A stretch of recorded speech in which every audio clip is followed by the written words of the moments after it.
On a donc le pouvoir calorifique de l'isooctane, PCC8H18, qui est donc une grandeur qui se retrouve dans l'unité joule par kilogramme. L'énergie de réaction associée ici à la combustion, donc l'énergie de combustion, qui, elle, s'exprime en joules mol-1. La masse volumique qui est donnée est en grammes par centimètre cube, en grammes par millilitre. On voit peu l'intérêt de cette grandeur ici, mais par contre, on a une grandeur dont l'intérêt est évident, c'est la masse molaire, toujours de C8H18, qui, elle, est égale, dans le cas présent, à une grandeur en grammes mol-1.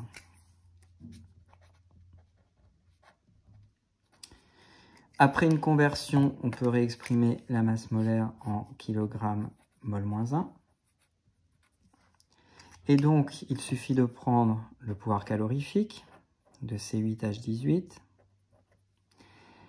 multiplié par la masse molaire de C8H18, pour obtenir une masse molaire en kilogrammes mol-1 si la conversion a bien été réalisée, puis un pouvoir calorifique en joules par kilogramme. Les kilogrammes se simplifient. On obtient donc une grandeur dont l'unité doit être le joule mol-1. Et donc je viens de démontrer par l'analyse des unités que l'énergie d'une combustion est égale au pouvoir calorifique du combustible multiplié par la masse molaire du même combustible. La formule qui est proposée dans le fascicule. La seule chose qu'il faut bien avoir en tête, c'est que l'énergie de combustion est négative, le pouvoir calorifique est positif et la masse molaire est positive. Pour respecter donc cette relation, on met une valeur absolue à l'énergie de combustion. Et on obtient donc les formules qui sont proposées dans le fascicule.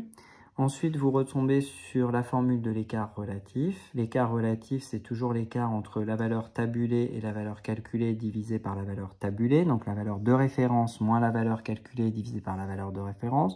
On n'oublie pas de mettre des valeurs absolues pour ne pas être embêté par le signe. On obtient un écart relatif phénoménal ici, 62%. Donc une énorme incertitude entre les deux valeurs. Cela peut venir du fait que la valeur que je vous ai communiquée comme valeur de référence est très approximative, mais également du fait que les énergies de liaison sont elles aussi assez approximatives puisqu'elles ne traduisent pas l'environnement de chacun des atomes correctement. Aussi, cet écart est à la fois choquant, mais à la fois tolérable au regard de l'imprécision sur les différentes grandeurs mesurées. Vous avez le même travail à faire sur le deuxième exemple et vous obtiendrez normalement un écart relatif nettement moindre que celui réalisé sur ce premier exemple. À nouveau, je ne vous fournis pas de correction, c'est à vous de vous assurer que vous êtes capable de construire ce calcul, ce raisonnement, en suivant exactement la même démarche que celle qui était proposée juste au-dessus. Voilà pour ça. Maintenant, le grand 6, transformation chimique de combustion et enjeux de société. Vous avez tout le cours qui vous est clairement expliqué dans votre fascicule. Vous avez un certain nombre d'informations qui sont plutôt d'ordre général et moins scientifiques d'un point de vue formel. Par conséquent, je vous laisse le soin de prendre connaissance précisément de l'ensemble de ces points.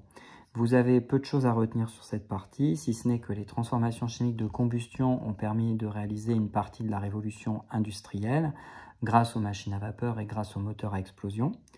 Que ces transformations chimiques de combustion présentent un certain nombre de risques, des risques liés à la pollution, des risques en rapport évidemment avec les dégâts environnementaux, des risques également liés à l'inflammabilité des combustibles que l'on manipule. Et puis enfin, vous devez avoir en tête que les transformations chimiques de combustion sont aujourd'hui soumises au regard critique de l'industrie et du pouvoir politique et de la population. Par conséquent, elles essaient de s'inscrire plus, et on essaie de les inscrire plus, dans une démarche de développement durable, donc les rendre plus efficientes, tant en termes de rendement qu'en termes de pollution. Voilà pour ce point, je vous laisse prendre le soin et le temps de lire correctement cette fin de chapitre. Bonne fin de journée à tous et à toutes.